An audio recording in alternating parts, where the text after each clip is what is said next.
Hi and welcome to the fourth sketchtips.info video tip. Today I'd like to show you how you can add custom shortcuts to Sketch. This is not specific to Sketch, but can be done in OS X and is a native function. First you need to go to the System Preferences, so press Command Space to go to the Spotlight search, enter System, and here you are in the System Preferences. Now click on Keyboard and go to Shortcuts. On the left select App Shortcuts, and as you can see, I already have defined some keyboard shortcuts for Sketch Beta and Sketch.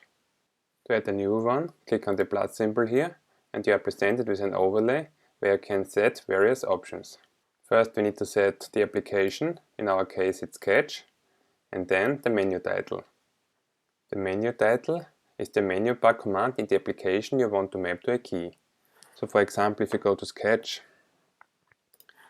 and want to map the command type baseline raise to a key, then you go back to the preferences, in the menu title insert raise, and the keyboard shortcut is the key you want to map to the function, so in our case Ctrl Alt Command and R, then it's presented here. Click on add, and now in Sketch, if you for example select a word, you don't need to go to type baseline raise anymore, which you can see has the key assigned now, but can directly select the word, press Ctrl Alt Command R, and as you can see, the baseline of the text is raised.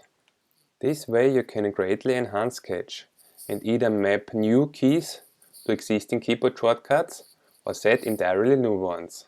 I've already set a few different keyboard shortcuts to make my life easier in Sketch.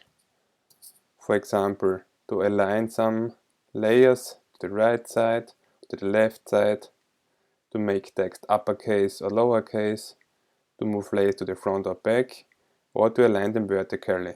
For the whole list of keyboard shortcuts I've already assigned, please have a look at the article below.